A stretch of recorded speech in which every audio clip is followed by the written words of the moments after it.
Hello everyone, welcome to From the Star Wars Library, where Star Wars is in print, the Force is with the readers, and we return to February of 1984 for, unfortunately, another throwaway Star Wars story from the Marvel series written by an unusual creative team.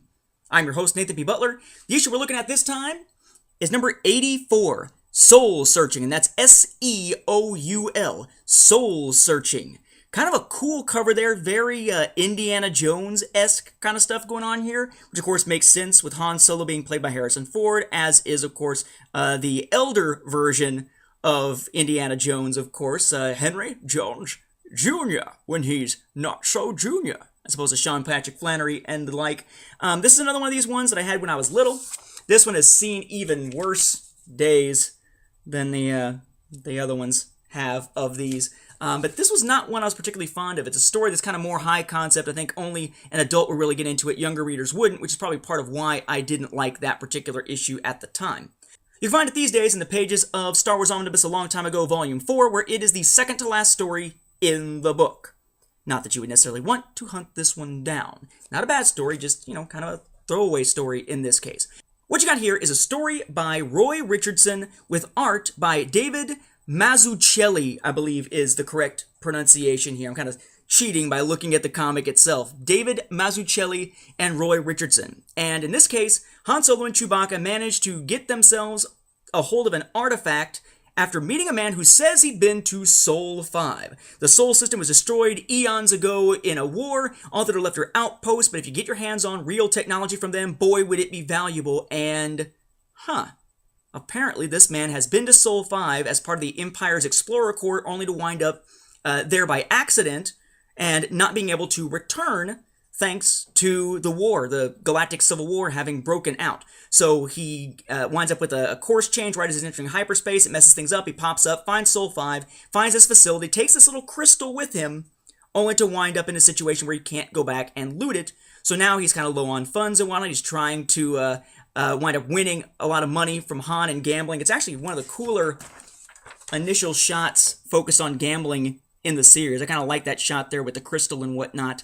But he winds up losing to Han instead of winning the money to be able to make that trip back. He loses to Han. Han has the crystal. They get the heck out of there and then go and try to see what might actually be there on Sol 5. Unfortunately, when they arrive and start scouting around, turns out they're not the only ones interested in it. You have an Imperial landing party in a cool-looking landing craft there. One of the ones that was very iconic to me when I was younger and thinking about it, which includes Imperial stormtroopers and a telepathic feline character named Sk. Let me say that again. His name is Sk. Or I guess it should be Sk. Because his name is spelled S-S-S-S-K exclamation point. No, not S-S-S-S-K, and then there just happens to be an exclamation point if it's the end of a startled sentence. Literally, his name is S-S-S-S-K exclamation point. They have a little bit in here, and I was kind of thinking that was kind of crazy, but it says, also, Adjutant Sk. Report to the captain immediately. Repeat, Sk. Report to the captain, or report to me in that case, immediately. And each time it's Sk with the exclamation point with a comma after it. His name literally has an exclamation point in it. They're really scraping the bottom of the barrel with crazy punctuation here to try to make it seem very alien. Not to mention the fact there are no vowels in the name. His name is Sk. Hey you. Yes, I'm talking to you who sounds like a bicycle tire that has a puncture in it. Get over here.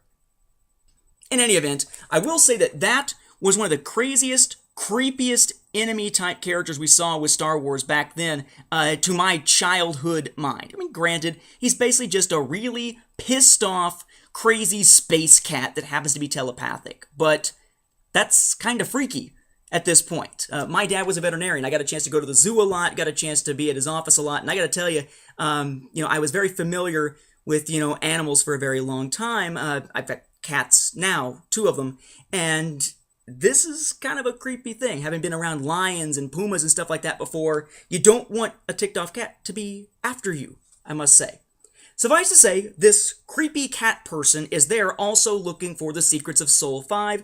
They all wind up kind of converging on this underground chamber where it turns out that there are 2 scientists who have been locked up. The Empire hired them only to wind up turning on them. Femme Noir and Dr. Xathan, Xathan, my name with an X. These two right here. Han winds up saving them in the process of running out, uses the gems to try to sort of overload the telepathic mind of Sk, which again has some really cool art. Sk, trying to probe into Han's mind there with the side view there and the little lines representing the hitting him, then getting zapped thanks to the crystal and collapsing. I mean, that's some really, really cool artwork. The art in this issue when it comes to Sisk is some of the, or whatever his name is some of the best stuff that we get in the Marvel series. It's just that it's a throwaway story. They leave, and because of what's happened underground, the planet goes kerblooey, or at least the installation goes kerblooey, and as they leave, she kisses Han, and all seems well. And the characters vanish, never to be seen again. It's a throwaway story.